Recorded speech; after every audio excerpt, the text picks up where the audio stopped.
তো একটা গল্প বলা দিয়ে একটা গল্প বলি আপনাদেরকে।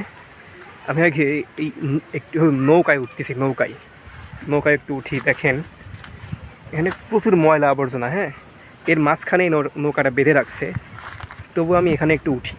এখন নৌকাওয়ালা রাগ করবে কিনা জানি না আমি, যাই হোক।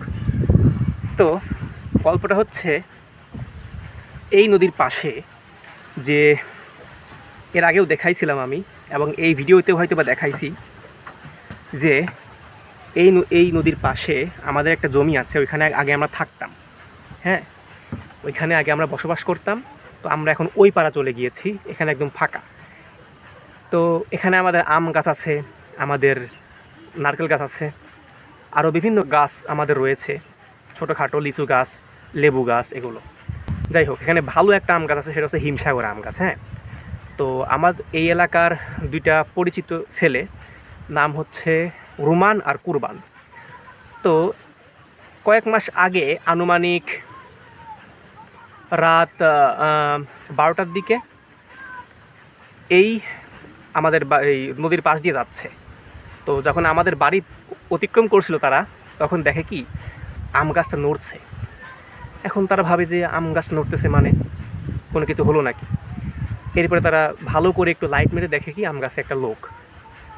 এখন বলতেছে কি রে, তুই পরের আম গাছে, তারা জিজ্ঞাসা করতেছে যে মানে কে, তারা জোরে বলতেছে যে মানে গাছে কে, জানতে চাইছে। এখন একজন বলে আমি। আমি কে? সে বলে হ্যাঁ, আমার নাম সুজন। তো রুমান আমার কাছে এই ঘটনাটা বলতেছে যে তোমাদের আম গাছে এরকম পাগল সুজন উঠছিল, মানে যে উঠছিল সে এলাকায় পাগল সুজন নামে পরিচিত। ও উঠে নাকি, মানে উঠছিল। আমি যখন জিজ্ঞাসা করলাম যে গাছে উঠছিস কেন, তখন ওই পাগল সুজন বলল যে এই পুরো গাছের আম নাকি, বলছে যে জমির মালিক পুরো গাছের আম আমার কাছে 500 টাকায় বিক্রি করে দিছে। তো এই কথা যখন রুমান বলল আমার কাছে, তখন আমি বললাম আমি তো আম বিক্রি করি নাই। কারণ আর এত ভালো আম মাত্র 500 টাকায়, পুরো মানে গাছে প্রায় অনেক কেজি, কত কেজি হবে আল্লাহ ভালো জানে, অনেক আম, এত ভালো আম আমি মাত্র 500 টাকায় বিক্রি করে দেবো, এমন তো হতে পারে না। আর তোমরা এটা বিশ্বাস করলে কীভাবে, তোমরা তো বুঝবান ছেলে। তো তারা বলতেছে আমরা কিছু বলি না, না বলে চলে আসছি। তো ওই ছেলেটা এমনিতেও পাগল। আমার মনে পড়ে যখন আমি ছোটো ছিলাম একদম, তখন আমি আর অন্তর নামে আর একটা ছেলে ছোটোবেলায় একসাথে আমরা সবাই বেড়াতাম। এই যে রুমান বলেন, কুরবান বলেন, অন্তর বলেন, একসাথে সবাই বেড়াতাম। আমি আর অন্তর রাস্তাতেই হেঁটে যাচ্ছি। ওই সময় পাগল সুজন ভ্যান নিয়ে, মানে এক কথা রিক্সা নিয়ে রাস্তা দিয়ে যাচ্ছে। অন্তর আবার ওই পাগল সুজনের খেপাইছে, এ পাগল সুজন, কিংবা অন্য একটা নামে খেপাইছে, ঠিক মনে নাই। তো ওই পাগল সুজন করছে কি, এটা বলে অন্তর পলাইছে, কিন্তু আমি ওইখানে আসি, আমি ওখানে দাঁড়াই আছি। আমি তো একদম সরলসোজা ছেলে ছিলাম ছোটোবেলায়। পাগল সুজন আমাকে ধরে বলছে তুই ভ্যানে ওঠ, তুই আমার রিক্সায় ওঠ। ওই ওই ওই রিক্সায় আবার আরেকজন লোক ছিল, সে বললো যে ছেড়ে দে, ছোটো মানুষ ভুল করে ফেলছে, ছেড়ে দে। তো ওই লোকের অনেক জোরাজোরি করার পরে ওই লোক মানে জোর, এক কথায় একদিক দিয়ে জোর করে আমার হাতটা ছাড়াই দিয়ে বললো তুই চলে যা। আমি চলে আসলাম।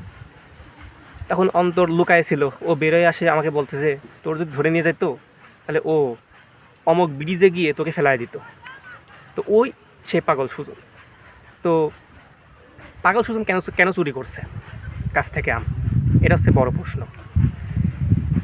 এটা আমি একটু পরে দিচ্ছি।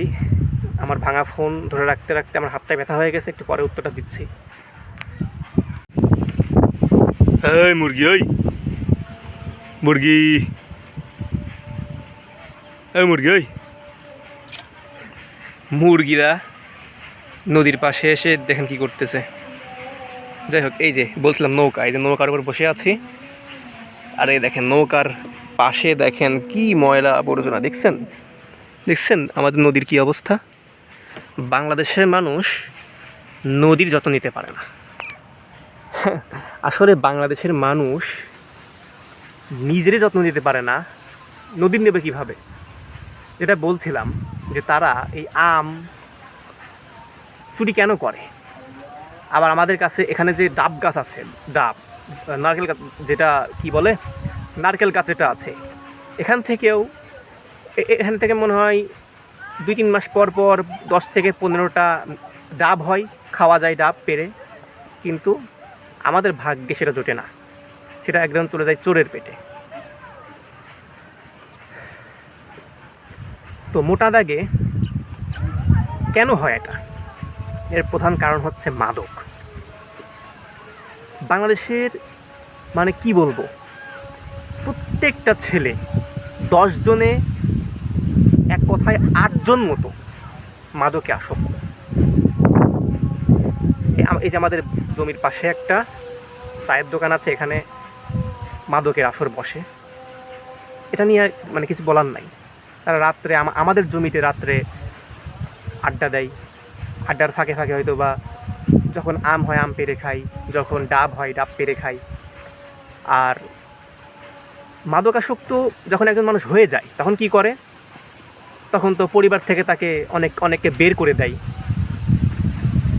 তো মাদকাসক্ত হয়ে গেলে এরা মানে মাদকাসক্ত ব্যক্তিরা কিন্তু মানে কাজ করে খেতে পারে না। তারা কী করে, মানুষের বাড়ি থেকে ছোটো লোহার টুকরা, কারো বাড়ি যদি কোনো কিছু পড়ে থাকে চুরি করে নিয়ে এসে বিক্রি করে ওইটা দিয়ে মাদক কিনে খায়। একইভাবে আমাদের ডাব গাছ বলেন আর আম গাছ বলেন, এখানে আম পেড়ে ডাব পেড়ে এটা বিক্রি করে দিয়ে অন্য একটা গ্রামে গিয়ে বিক্রি করে দিয়ে তারা ওই টাকা দিয়ে মাদক কিনে খায়। এটা হচ্ছে তাদের অভ্যাস।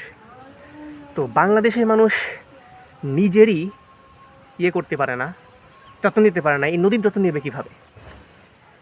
আমার আব্বু কিছুদিন আগে বিদেশ থেকে দেশে আসছিল, উনি একজন প্রবাসী, সিঙ্গাপুরে থাকেন।